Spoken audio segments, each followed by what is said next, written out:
شهادت شهدای اسلام، شهدای مقاومت، شهدای فلسطین در غزه و کرانه باختری، شهدای لبنان، شهدای عراق و دیگر شهدای مقاومت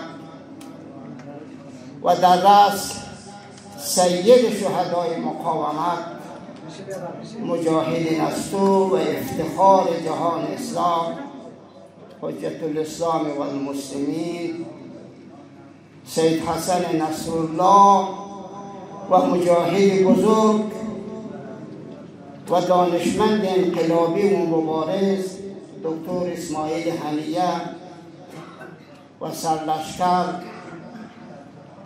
نیلفروشان و همه شهدای مقاومت را به همه امت مسلمان و بر شما حضار گرامی تسلیت عرض می‌کنم. در حقیقت رژیم جنایتکار، متجاوز، آدمکش و انسان دشمن حکومت نامشروع صهیونیستی به نام اسرائیل نطفه این حرامی بعد از جنگ اول جهانی منعقد شد. کشور اسرائیل حکومت فاشیستی صهیونیست ها با ترور آغاز شد، تشکیل شد و تا هنوز که بیش از 70 سال است با ترور و کشتار و جنایت و تجاوز به کار خود ادامه می‌دهد و توسعه می‌یابد. اون وقت اصولاً هر مردمی، هر ملتی که سرزمینشان مورد غصب و تجاوز قرار بگیرد حق دارد که برای نجات خود و برای نجات سرزمین و وطن خود فداکاری کند، قربانی کند و جان‌نثاری کند، زیرا تجاوزگر با التماس و با مذاکرت است از جرم و جنایت و تعدی و تجاوز و اغتصاب بر نمی‌دارد. عامل اصلی بحران در خاورمیانه و جنگ و کشتاری که در همین روزها در فلسطین و لبنان جریان دارد، عامل اصلی چیست؟ هیچ مسلمان در خاورمیانه طرفدار جنگ نیست. از جنگ منزجر و متنفر است، آرامی میخواهد، صلح میخواهد. پس چی کسی جنگ میخواد؟ اسرائیل و حمایتگر اصلیان آمریکا و انگلیس و بعضی دیگر از کشورهای استعمارگر غربی. این هاست که ادامه اشغال سرزمین فلسطین را تایید میکنند. ادامه اشغال سرزمین های فلسطینی توسط اسرائیل و با حمایت آمریکا و کشورهای غربی علت اصلی ناآرامی و بحران و کشتار و جنگ و دربردری همین یک عامل است، یعنی ادامه اغتصاب و تصرف سرزمین های فلسطینی. سازمان ملل، جامعه جهانی فیصله کردند که اسرائیل سرزمین های اشغالی فلسطینی ها را باید رها کند و برگردد به جای اصلی خود پشت مرزهای 1967. اما اسرائیل با برخورداری از حمایت آمریکا و انگلیس و بعض کشورهای دیگر تمام فیصله ها و اصول و قواعد و موازین بین المللی را یکی پشت دیگر زیر پا کردند.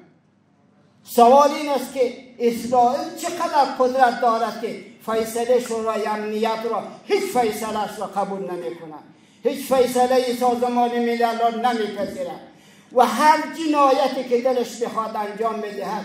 اسرائیل در سرزمین اسرائیل فعلا بیش از 5-6 میلیون یهود نیست. چرا این گونه تجاوز و به غصب و اشغال سرزمین های فلسطینی ادامه میدهد؟ کسی که مسئول این جرم و جنایت است مسئولیت آمریکا همه میداند و این آمریکاست که با مسلمان ها می جنگد و این آمریکاست که خون مسلمان ها را می ریزد و این آمریکاست که قاتلی شهدای فلسطین است. بعد در مدت کمتر از 1 سال که 3 روز یا 4 روز 3 روز مانده است ظاهراً به اینکه جنگ و حمله های اسرائیل بالای غزه به 1 سالگی برسد، می‌دارید و خوب می‌دانید که در این مدت تقریباً 1 سال بیش از 40 میلیون انسان مسلمان فلسطینی، مرد و زن و کودک شهید شدند، در خاک و خون غلتیدند و در آتش سوختند. در حدود 10,000 نفر تا هنوزم اجسادشان زیر آوارها و ویرانه هاست که بیرون نشده است. و اسرائیل در برابر خواسته های جهانی ایستادگی و مقاومت میکند. اگر حمایت بی‌دریغ آمریکا نبود و نباشد، اسرائیل این گونه جسارت و گستاخی و سرکشی و طغیانگری نمیتواند. ولی آیا آمریکا کی درک میکند که حمایت بی‌دریغ او از اسرائیل قلوب بیش از 1 میلیارد مسلمان را، در حدود 1,500,000,000 مسلمان را جریحه دار کرده است؟ شاید کسانی جرأت ابراز را نکنند یا درد و مشکل داشته باشد، اما هر کسی که مسلمان است از این وضعیت دلش می‌سوزد و ناراحت است و از آمریکا منزجر است و مسئول اصلی این جرم و جنایت و کشتار آمریکا را می‌داند. عملیات طوفان الاقصی مردم فلسطین حق داشتند به خاطر اینکه سالها انتظار کشیدند. جامعه جهانی مشکل فلسطین را حل نتوانست. فلسطینی یا کشته میشد، عمویی که زنده هم بود در داخل خانه خود، در داخل کمپ‌ها هم مورد حمله قرار میگرفت و مانند اسیر بود. وضعیت را اسرائیل برای فلسطینی ها به گونه تلخ کرد، به گونه به جنایت ادامه داد که مردم زندگی را تلختر از مرگ تشخیص دادند و اون از تن به مرگ دادند برای نشان دادن عکس العمل و برای جهاد در برابر اشغالگران. عملیات الاقصی صورت گرفت که حقشان بود.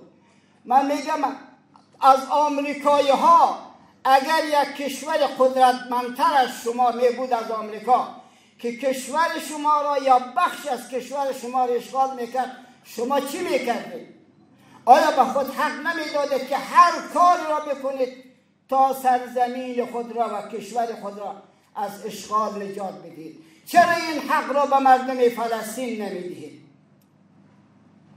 فلسطینی جنگ نمیخواهد، لبنانی جنگ نمیخواهد، عراقی و یمنی و غیره مسلمان های منطقه و مجاهدین جنگ نمیخواد. این اسرائیل است که با برخورداری از حمایت همه جانبه آمریکا جنایت میکند، انسان میکشد و 70 سال است که متاسفانه و دردمندانه در فلسطین جوی خون جاری است و کسی قدرت ها و حکومت آمریکا و انگلیس و همدستانشان دلشان به انسان ها نمیسوزد. وضعیت کشتاری که جریان دارد و سران و بزرگان و مفاخر اسلام که شهید می شود. سید حسن نصرالله کم انسان نبود، به تنهایی خود یک لشکر بود، یک ملت بود.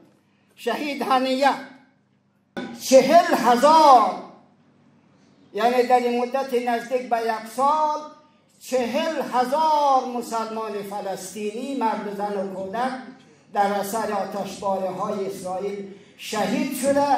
10,000 نفر تا هنوز از این شهدا زیر آوار است و بیش از 90,000 نفر هم زخمی شده. شهدای لبنان، شهدای عراق و یمن و سوریه هم بر اینها افزوده می شود. این جنایت است، جنایتی ضد بشری و هر مسلمانی و هر کسی که در این جهان ادعای مسلمانی دارد و این وضعیت دلخراش را که اسرائیل میتازد، تعدی میکند، تجاوز میکند، میکشد و خون میریزد. اگر کسی در این جهان ادعای مسلمانی داشته باشد و از این وضعیت ناراحت نشده باشد و دلش به درد نیاید، درباره مسلمانی خود باید شک کند. حکومت ها اگر در برابر اسرائیل قرار نمیگیرند، چون پشت سر اسرائیل آمریکا و انگلیس و غیره را میبینند، اگر خودشان مستقیم در برابر اسرائیل قرار نمیگیرند، برای کسانی که حاضرند از ملل مسلمانان جهان آماده فداکاری برای نجات قدس هستند و حاضر هستند که در راه آزادی قدس فداکاری و جان نثاری کنند، مانع کار اونها نشود. مسلمان ها اسرائیل را به جایش خواهد نشاند، به شرطی که دستش باز باشد و دستش را حکومت ها بسته نکنند. اگر مسلمان دستش باز باشد برای جانبازی و فداکاری در جهت نجات بیت المقدس، در جهت نجات قدس شریف، حاضر به فداکاری و جان نثاری هستند.